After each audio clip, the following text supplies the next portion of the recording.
Msiba nimepokea kwa mshtuko sana sana.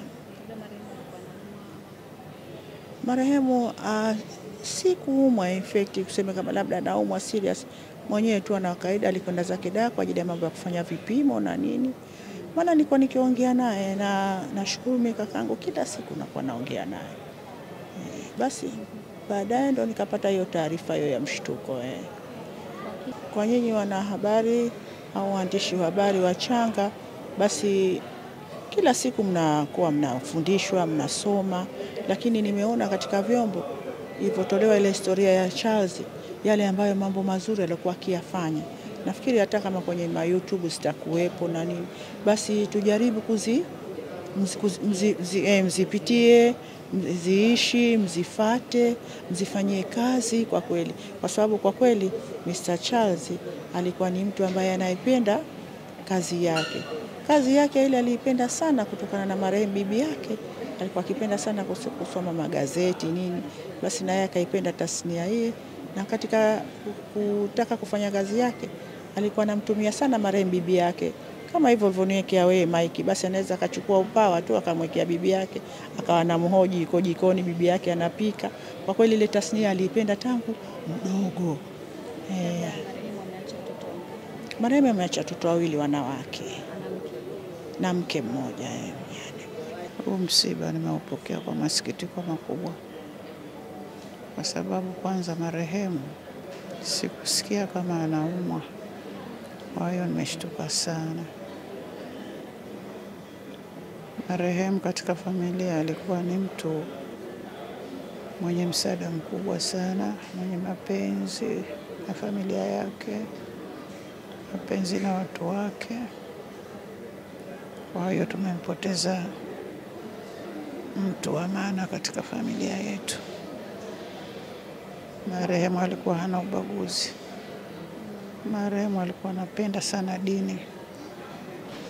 Ni mtu ambaye alikuwa hakosi kwenda kanisani kila Jumapili na siku nyingine. Msiba tumepokea kwa mshtuko kusema kweli. Tumeshtuka sana sana sana kwa sababu tunahisi tumepoteza mtu muhimili. Kaka ni mtu wa visa, vicheko, mnapokuwa sehemu kama harusi nyumbani labda au matanga, tumefiliwa. Yani yeye kwa ufupi tutamisi sana uwepo wake kwa matukio yake. Sana sana sana tutayamisi. Yani ni kovu ambayo haiwezi kufutika. Kidonda ambacho hakitopona kitakauka, lakini kitaendelea kuuma siku zote. Kila tutakapokutana tutakuwa ni watu wenye kumkumbuka kwa yale mambo yake ambayo tutayaishi, visa vyake, vituko vyake, kuchekesha hivyo.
Tunaomba tuwe watulivu.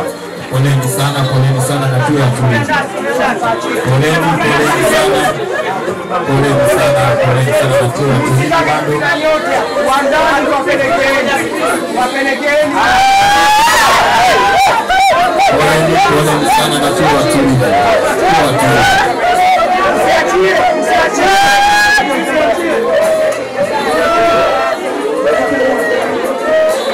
Tuwe watulivu. Bwana ametoa, Bwana ametoa. Bwana limjue, tuwe watulivu.